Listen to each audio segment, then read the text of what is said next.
Gold hub తాకట్టులో ఉన్న బంగారాన్ని విడిపించి కొనబడును. అదే రోజు ఆన్లైన్ ధరకు కొని డబ్బులు ఇవ్వబడును. హాయ్ హలో నమస్తే, వెల్కమ్ టు మనం టీవీ. నేను మీ ప్రియాంక కోనిరెడ్డి. ఈ రోజు మనతో పాటు ఉన్నారు అనలిస్ట్ కృష్ణకుమారి గారు. మరి వారితో మాట్లాడదాం. నమస్తే అమ్మ. నమస్తే అమ్మ, తెలంగాణ రాజకీయాలను ఒక ఊపు ఊపేస్తుంది ఈరోజు ఇన్సిడెంట్. 2 days నుండి చూస్తుండే కనుక డిఎస్పీ అరెస్ట్ అవ్వడం, 14 రోజులు రిమాండ్లో ఉండడం, అసలు డిఎస్పీ స్థాయిలో ఉన్న వ్యక్తి ఒక ఎంపీ స్థాయిలో ఉన్న ఎంపీ సిచ్యువేషన్లో ఉన్న రేవంత్ రెడ్డి గారిది, అలానే ఇతర నాయకులది కూడాను బీఆర్ఎస్కి వ్యతిరేకంగా మాట్లాడిన ప్రతి ఒక్కరి కాల్ని ట్యాప్ చేశారు అంటే దీన్ని ఏ విధంగా చూడాలి? ఎట్ ద టైం ఏంటి అంటే ఒక ఫోన్ కాల్ని ట్యాప్ చేయాలి అంటే కనుక ఎవరి నుండి పర్మిషన్స్ తెచ్చుకోవాలి వీళ్ళు?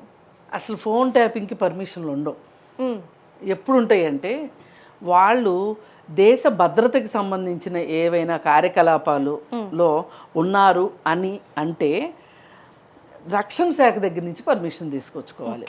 ఇప్పుడు ఈ చిన్న చిన్న వ్యవహారాలు, ఈ బ్యాంకు రుణాలు ఎగ్గొట్టడాలు, లేకపోతే మరీ ముఖ్యంగా అవినీతి ఆరోపణలు, లంచాలు తీసుకుంటున్నారనో, ముడుపులు తీసుకుంటున్నారనో, అట్లాంటి విషయాలకు కోర్టు పర్మిషన్ తీసుకొచ్చుకోవాలి. అది వీళ్ళని విచారించే సంస్థ కోర్టు నుంచి పర్మిషన్ తెచ్చుకోవాలి. అందుకని ఏంటంటే అసలు ఫోన్ ట్యాపింగ్ అనేది కుదరదు. అది వ్యక్తిగత గోప్యతకి సంబంధించిన విషయం.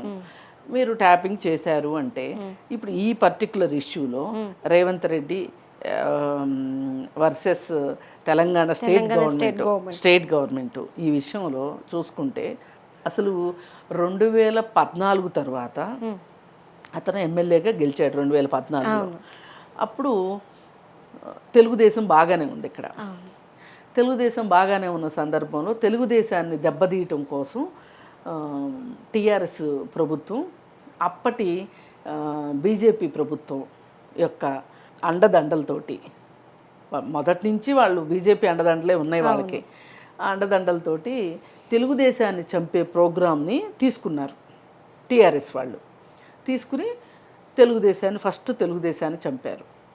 తెలుగుదేశం వాళ్ళని ఒక్కొక్కరిని ఏదో ఒక రకంగా పార్టీలో చేర్చుకున్న తర్వాత అప్పట్లో రెండు కళ్ళ సిద్ధాంతం చంద్రబాబు నాయుడిది అని చెప్పి ఆ మాట చెప్పి చాలా ఎక్కువ మందిని బెదిరించి, మీకు రాజకీయాల్లో మీరు తెలుగుదేశంలో ఉంటే మీకు మనుగడ ఉండదు, ఇక్కడ ఎప్పుడు అధికారంలోకి చచ్చేను అని చెప్పి బలవంతంగా పార్టీలో చేర్చుకున్నారు. మరి లొంగంది ఎవరు? రేవంత్ రెడ్డిని ఎట్లా లొంగ తీసుకోవాలి అని వీళ్ళు ఎప్పటికైనా రేవంత్ రెడ్డి ఒక అంబిషియస్ పర్సన్. అతను అనుకున్నది సాధించాలి, అసలు ఆ పట్టుదల ఎక్కువ ఉన్న మనిషి. తనకు ఒక లక్ష్యం ఉంటుంది, ఆ లక్ష్య సాధన కోసం పనిచేసే వ్యక్తి అనేది వాళ్ళకి తెలుసు. వాళ్ళకి ఎట్లా తెలుసు అంటే ఒకప్పుడు అతను ఇండిపెండెంట్గా రాజకీయాల్లో మొదలయ్యి టీఆర్ఎస్ పార్టీలో కొన్నాళ్ళు పనిచేశాడు. ఆ పనిచేసినప్పుడు అతని వ్యవహార శైలి వీళ్ళకి తెలుసు. అతన్ని అసలు ఆ పార్టీలో ఎదగనివ్వందే అందుకోసం. అసలు కేటీఆర్కి పోటీ అవుతాడనే ఒక భయం కేసీఆర్కి ఉంది. అందుకే కేసీఆర్ వాళ్ళు సపోర్ట్ చేయకపోతే కూడా అతను ఇండిపెండెంట్గా ఎమ్మెల్సీగా గెలిచాడు. అది మామూలు విషయం కాదు. అయిన తర్వాత తెలుగుదేశం పార్టీ ఓడిపోయింది, అపోజిషన్లో ఉంది తెలుగుదేశం. అప్పుడు తెలుగుదేశంలో చేరాడు అతను. ఇప్పుడు తెలుగుదేశంలో అతను పదవి కోసం చేరాడంటానికి ఛాన్స్ లేదు. అతను తాను నిరూపించుకుంటానికే రాజకీయాల్లో ఉన్నాడు. అలాగే అది ఒక వేదిక. కేసీఆర్ వాళ్ళు ఎలాగూ బయటికి పంపించేశారు కాబట్టి, పొమ్మనకుండా పొగబెట్టారు కాబట్టి, ఇంకా తను దేంట్లో చేరాలి అని అనుకుని తెలుగుదేశం పార్టీలో చేరాడు. సరే, తెలుగుదేశం పార్టీలో ఉన్నాడు, అతను ఎమ్మెల్యేగా గెలిచాడు. అయితే అతన్ని పడగొడితే గనక అసలు తెలుగుదేశం మొత్తం చాప చుట్టుకున్నట్లు అయిపోతుంది, మొత్తం చుట్టేసేయచ్చు, అంటే చాప్టర్ క్లోజ్ చేయొచ్చు తెలంగాణలో అనే ఉద్దేశంతో ఇతన్ని రేవంత్ రెడ్డిని అతని ఫోను ట్యాప్ చేసి అతను ఎవరిని కలవబోతున్నాడు, ఎక్కడ కలవబోతున్నాడు, ఇవన్నీ కనిపెట్టేసేసి అతన్ని రెడ్ హ్యాండెడ్గా ఎవరిని కలవటానికైతే వెళ్ళాడో, ఆ స్టీఫెన్ ఏదో ఉంది పేరు, ఆయన దగ్గరికి వెళ్ళాడు కదా, అతను ఓటేయమని అడగటానికి వెళ్ళాడు కదా, అక్కడికి పట్టుకుని అది కూడా నిజంగా చూస్తే అతన్ని మా పార్టీలో చేరు అని చెప్పటానికి పనికొస్తుంది తప్పితే అప్పట్లో చాలామందికి తెలియని విషయం ఏంటంటే అతను ఆంగ్లో ఇండియన్ కమ్యూనిటీకి ప్రాతినిధ్యం వహించే మనిషి. వాళ్ళకి కొన్ని ఒక ప్రత్యేకమైన అధికారాలు ఉంటాయి తప్పితే వాళ్ళకి ఓటేసే హక్కు ఉండదు. కానీ అతను ఓటు వేయించుకోవటానికే రేవంత్ రెడ్డి అతనికి డబ్బులు ఇచ్చాడు అని ఓటుకు నోటు కేసు ఎస్టాబ్లిష్ చేశారు. కానీ అతనికి ఓటే ఉండదు. జనాలకి విషయం తెలియదు కాబట్టి ఆ రోజు అది అంత ఇష్యూ అయిపోయింది. అది ఇష్యూ అయిపోయింది, టీడీపీ అణిగిపోవడానికి కారణమైంది. పైగా అప్పుడు రేవంత్ రెడ్డి చెప్పుకోలేని పరిస్థితిలో ఉండి ఆ విధంగా ఆ రోజు ఆ కేసుని ఎదుర్కొని జైల్లో ఉన్నాడు, కేసుని ఎదుర్కొన్నాడు, బయటకు వచ్చాడు. బయటకు వచ్చిన తర్వాత కూడా అతని కార్యకలాపాలు ఏమీ ఆపలేదు. ఆపన తర్వాత ఇక కొన్ని రోజులకి ఇక్కడ తెలుగుదేశంలో మనుగడ కష్టం, అంటే ఏదో ఒక రాజకీయ పార్టీలో లేకుండా రాజకీయాలు చేయటం అంత ఈజీ అయిన పని కాదు అని అతను అర్థం చేసుకుని కాంగ్రెస్లో చేరాడు. కాంగ్రెస్లో చేరినప్పటికీ కూడా అతన్ని బాగా ప్రత్యర్థిగానే చూసింది టీఆర్ఎస్ పార్టీ.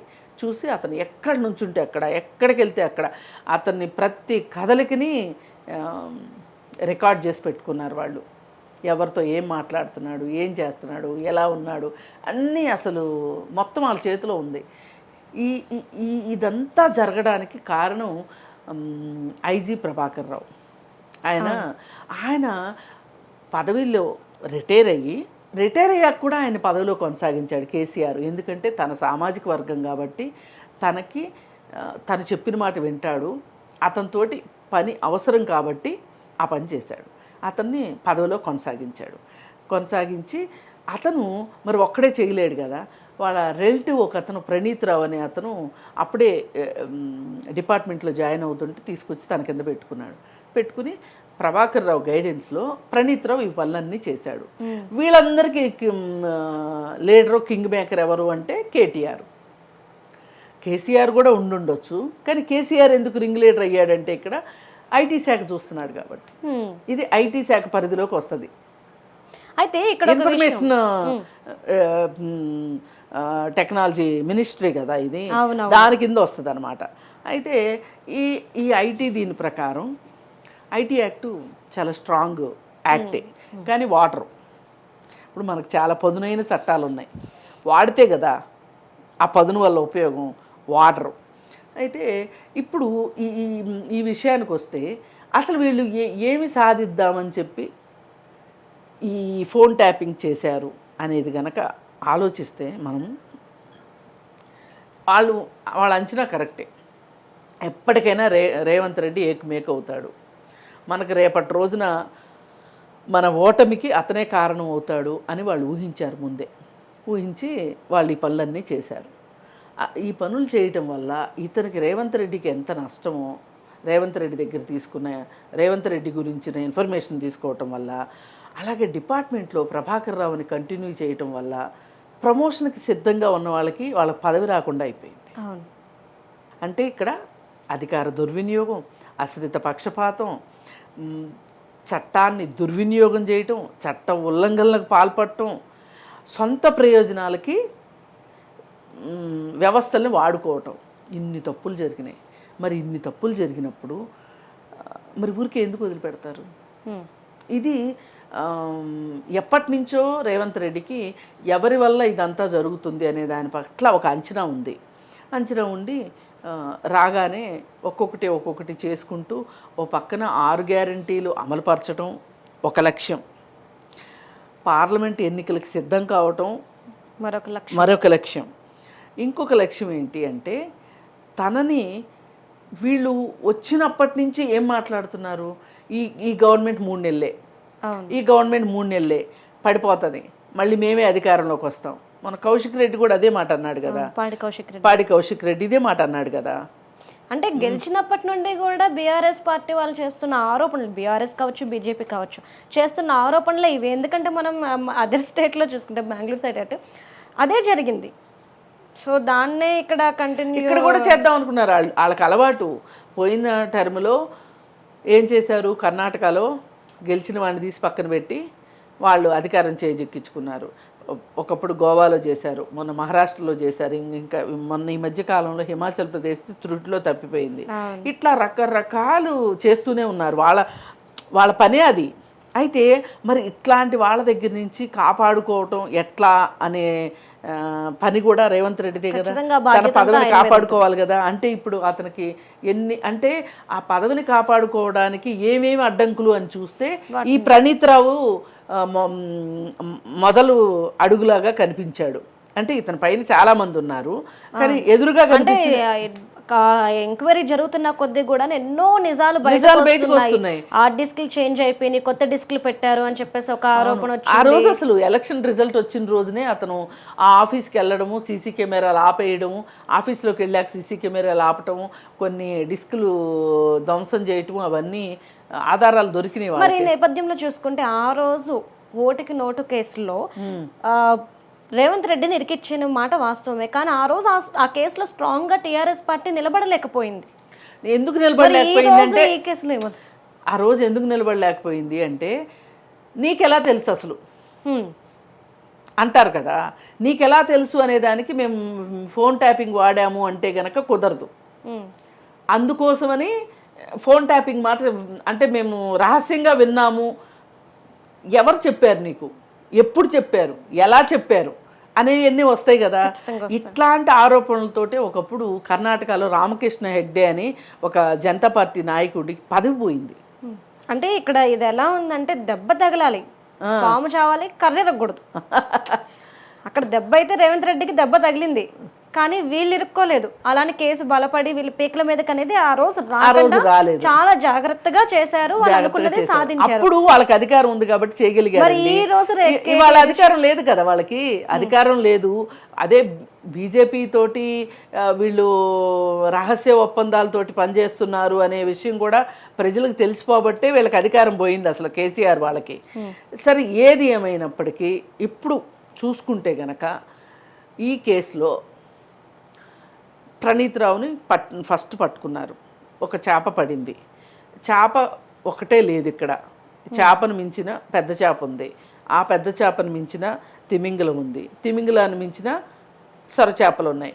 అంటే పైకి అంటే పైనుంచి నరుక్కు రావటం కాకుండా కింద నుంచి నరుక్కుంటూ వెళ్తున్నాడు రేవంత్ రెడ్డి. అది కూడా ఒక వ్యూహంగానే చూసుకోవచ్చు. ఎందుకంటే పై వాళ్ళని అరెస్ట్ చేయాలి అంటే చట్టం చాలా ఎక్కువ సాక్ష్యాలు అవన్నీ సేకరించాలి, టైం అయిపోతుంది. ఇప్పుడు వీళ్ళు అన్ని 3 నెలల్లో నిన్ను దించేస్తాం, 3 నెలల్లో దించేస్తాం అన్నారు. అందుకని కింద నుంచి మొదలెడితే ప్రణీత్ రావు చాలా ఈజీగా సింపుల్గా దొరికిపోతే అతన్ని అరెస్ట్ చేసి విచారిస్తే చెప్పక తప్పదు కదా. ఇప్పుడు అక్కడ క్వశ్చనీర్లు ఎలా ఉంటాయి అలా ఉంటాయి. మరి విచారణలో క్వశ్చనీర్స్ వాళ్ళకి అసలు ఊపిరి ఆడదు, ఉక్కిరి బిక్కిరి అవుతుంది. ఒకే ప్రశ్న ఇప్పుడు వేసిన ప్రశ్నని మళ్ళీ 25వ ప్రశ్నగా వేస్తారనుకోండి. ఇప్పుడు చెప్పిన సమాధానానికి 25వ చెప్పిన 25వ ప్రశ్నకి సమాధానానికి టాలీ కావాలి. టాలీ కాలేదు అంటే ఖచ్చితంగా అబద్ధం చెప్పినట్టే లెక్క. నిజాలు చెప్పేవాళ్ళకి భయం లేదు. నిజం చెప్పేవాడు నిద్రలో లేపి అడిగినా కానీ నిజమే చెప్తాడు. Thank you so much ma'am. Thank you.